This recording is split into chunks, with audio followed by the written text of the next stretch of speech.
Hey everybody, it's David Pingree. Welcome to another edition of Dialed In with the 2016 Kawasaki 450. We finally got a chance to put some hours on this thing. We're out at Glen Helen today working with the Kawasaki technicians, some of the guys from Pro Circuit who had a chance to put a lot of hours on these Kawasaki's, and we're going to come up with the best setting we can to get you and your bike dialed in. All right, the thing that we wanted to start with on this bike is suspension. It's a critical part of getting this bike really comfortable. And there's a lot to it because of the air fork. So starting with this triple chamber air fork, your standard fork compression should be set at 9 out. Go all the way in, come back out 9 on the compression.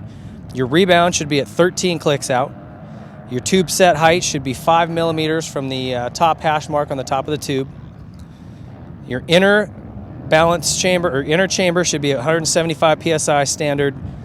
Balance chamber at 203 psi, and your outer chamber at 14.5 psi. That's a little bit different than some of the other manufacturers. A lot of them don't recommend putting any air pressure in that outer chamber. The Kawasaki folks seem to think that it adds another element of tuning and sort of a steadier progression through the stroke. So we're kind of going with their recommendations on this. As far as the shock goes, you want your compression standard should be 13 clicks out. Compression, that's your low speed. Your high speed is 1 3/4 turns out, and standard spring rate obviously on this bike. So after riding this thing quite a bit, we've gone round and round with tuning and where we wanted to be, and I'll tell you where we wound up. And I've gotten it to where I'm pretty comfortable and pretty stoked with the way this thing works today. So what we ended up doing is with this fork, we left all the air pressures alone. But I went to 15 clicks out on the compression. So I opened it up quite a bit. And I felt that it still held up in the stroke with those air pressures, but by opening up that compression clicker, it gave me that nice soft initial feeling that I wanted on the little chop and braking bumps and things like that. So 15 clicks out total on the fork compression clicker.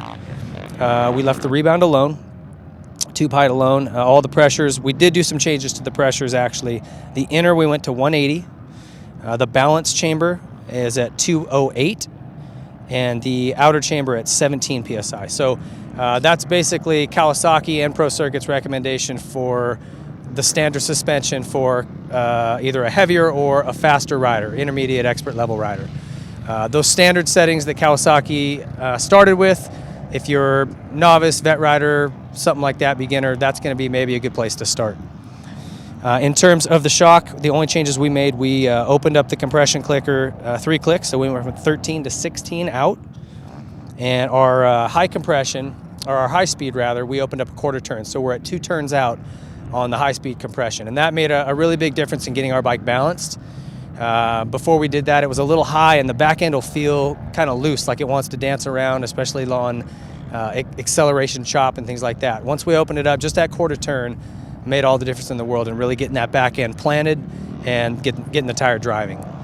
So with that setting right there, I was really happy with the way the suspension felt, and pretty impressed, to be honest with you. This chassis seems to turn really well. Once you get that suspension to work a little bit, when it's stiff, if you got it too stiff, it wants to kind of deflect off bumps, as any bike would, and it is hard to get it into a line. So work on those settings. Give these settings a try to start with, and adjust for your own personal preference. As far as the engine goes, we did try a couple of the different couplers.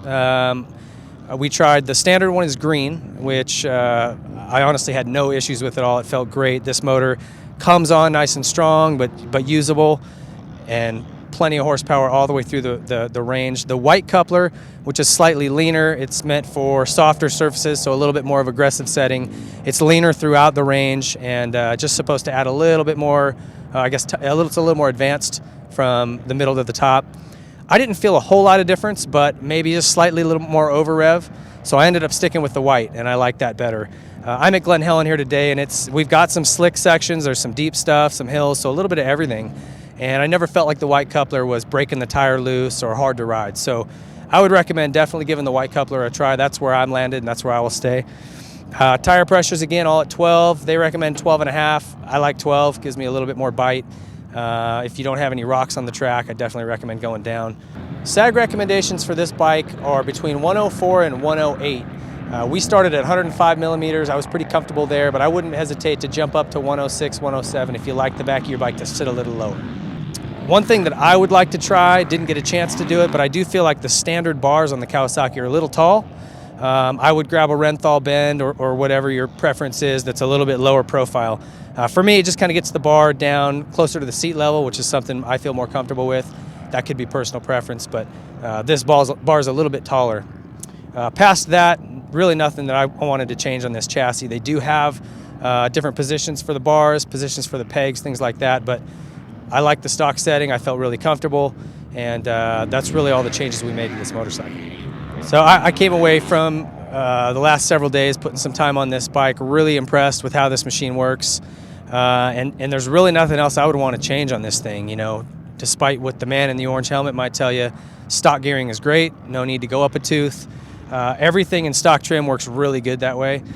Even the new grips, normally I piss and moan all day long about standard grips. I could run these. They're actually pretty good. So Kawasaki did an awesome job making this all new 2016 Kawasaki 450. I think if you start with some of the tips we gave you, you'll be very happy with this bike. And thanks for tuning in to Dialed In.